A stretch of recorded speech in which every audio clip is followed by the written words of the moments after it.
Hello, magandang tanghali sa inyo lahat. So, ito meron tayong available na unit. End unit po siya, no. So, sa likod niyan, ano na siya, entrance. Main road na po yung sa likod niyan. So, meron dito siyang bakanteng lote, pero dito siya sakop nyo. So, yan. So, pasukin natin yung unit. May nakasampay pa dito. Yan. So, ito siya. So, malawak po yung parking niya, no. Yan. Pagpapasok natin, naka-tiles po siya. So, ang linis ng tiles niya. Maliwalas tignan pag ganitong kulay. Yan. So, maganda siya kapag hapon, no. Hindi siya, may harang siya dito sa kabilang bahay. Hindi siya mainit. So, ito yung CR naman niya. So, lalagyan po itong bowl. Yan. Accessories na shower, lavatory. Yan. Ito yung kitchen naman po. So, in-extend na ng dating may-ari. Dito po talaga nakalagay yung lababo niya. So, dito nilipat po. Yan. Ang lawak.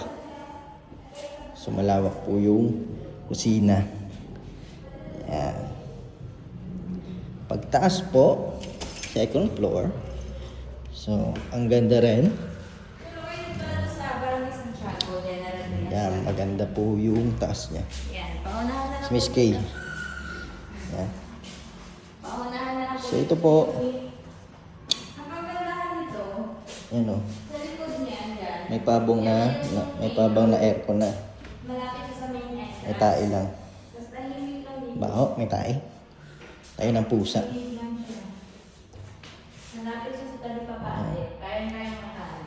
Kumbaga ito yung malawak na room. Saka ito.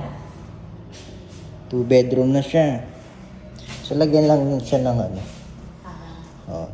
tawag dito. Drainage. So ito may alagay na rin siyang aircon. So may likod pa, no. So may bubong na. Yan. Hard reflex yan. Extended na siya. So ang kagandahan dito, may slab siya.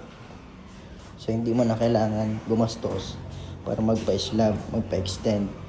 Yan. Mahal din po yan magpagawa.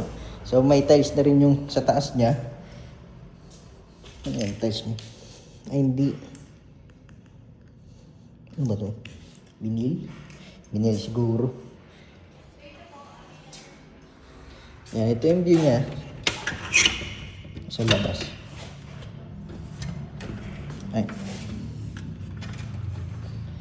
Naka-stack na eh. Matigas eh. Ayan. Yan.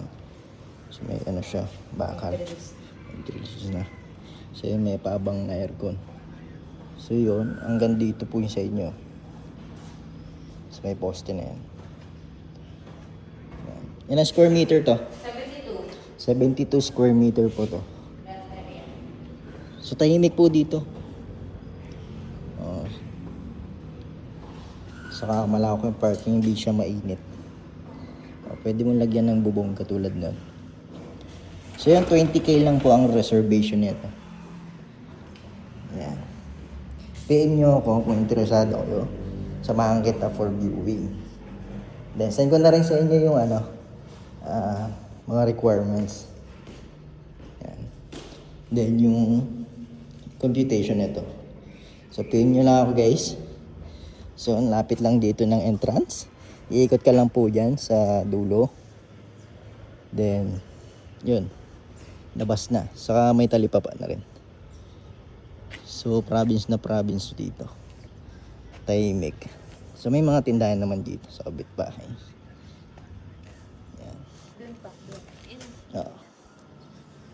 So yun, paunahan lang. Sayang, ganda pa naman.